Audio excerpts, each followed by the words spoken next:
అందరికీ నమస్కారాలు। ఈరోజు రాష్ట్ర వ్యాప్తంగా చేనేత కార్మికులకు ఒక పండగ రోజు। ఈ రాష్ట్రంలో తరతరాలుగా చేనేత వృత్తిని కొనసాగిస్తూ కష్టం వచ్చినా నష్టం వచ్చినా అదే వృత్తిలో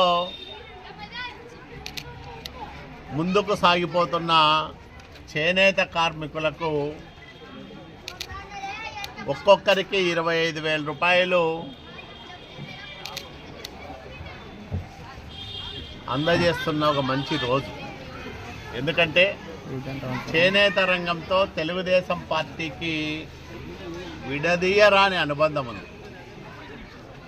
100కి 95 మంది చేనేత కార్మికులు ఎన్టీ రామారావు గారు పార్టీ పెట్టినప్పటి నుంచి తెలుగుదేశం పార్టీతోనే వాళ్ళ ప్రయాణాన్ని కొనసాగిస్తూ వస్తూ ఉన్నారు।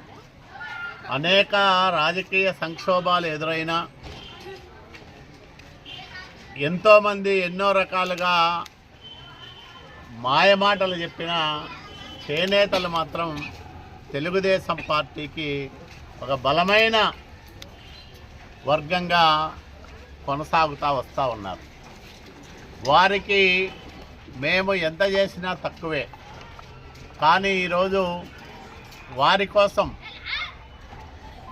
25,000 రూపాయలు అర్హత కలిగిన ప్రతి చేనేత కార్మికులకు ఇవ్వాలనే నిర్ణయం తీసుకొని 54,000 మంది చేనేత కార్మికులకు ఈ సహాయాన్ని అందజేస్తూ ఉన్నాం। మగ్గం నేసే వాళ్ళే కాకుండా ఈసారి కొత్తగా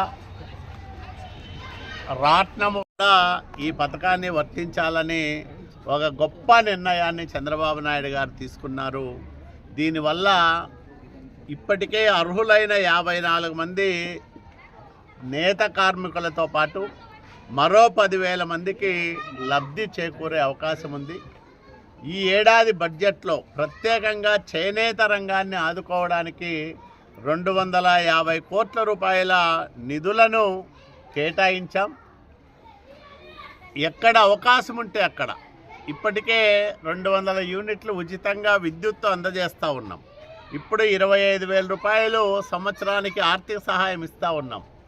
ఇంకా వాళ్ళను ఆదుకోవడానికి ఆర్థికంగా చేనేత కుటుంబాలు నిలదొక్కుకోవడానికి అనేక సంక్షేమ కార్యక్రమాలను అమలు చేస్తాం। మంగళగిరి శాసనసభ్యుడిగా నారా లోకేష్ బాబు గారు ఎన్నికైన నాటి నుంచి చేనేత రంగానికి కొత్త అవకాశాలు వస్తున్నాయి, ప్రాముఖ్యం పెరిగింది।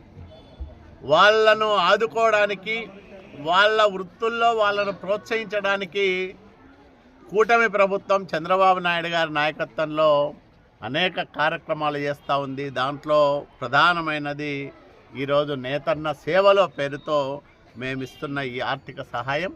దీన్ని అందరూ సద్వినియోగం చేసుకోమని, ఇంకా ఎవరైనా అర్హులు ఉండి వాళ్ళు ఈ జాబితాలో చోటు దక్కకపోతే వాళ్ళను కూడా లబ్ధిదారులుగా చేర్చేదానికి కృషి చేస్తామని మనవి చేస్తూ, ఎందుకంటే ఒకప్పుడు రాయదుర్గం అంటే చేనేతలకు పుట్టినిల్లు, ఎక్కువ మంది మగ్గాలపైనే ఆధారపడి బతికేవాళ్ళు। గార్మెంట్స్ పరిశ్రమ అభివృద్ధి చెందిన తర్వాత వృత్తి మార్చుకొని చాలామంది కుట్టు మిషన్లు ఏర్పాటు చేసుకొని ఆ వృత్తిలోకి మారారు। అయినా ఇంకా చాలామంది ఇప్పటికే 250 మందికి మేము రాయదుర్గం పట్టణంలో ఇస్తూ ఉన్నాం। ఇంకా కంబళ్ళు నేసేవాళ్ళు గుమ్మగట్ట మండలంలో ఉన్నారు, వాళ్ళు దాదాపు 250 మంది 300 మంది దాకా ఉన్నారు। మొన్ననే చేనేత జౌళి శాఖ మంత్రి సవితమ్మ గారికి ఒక వినతి పత్రం కూడా ఇచ్చాం। కంబళ్ళ నేత కార్మికులను కూడా ఈ నేతన్న సేవలో పథకానికి కింద లబ్ధిదారులుగా గుర్తించమని అడిగాం। తప్పకుండా దాన్ని కూడా సానుకూలంగా నిర్ణయం తీసుకుంటారు, అది కూడా వర్తిస్తుందని మేము ఆశిస్తూ ఉన్నాం।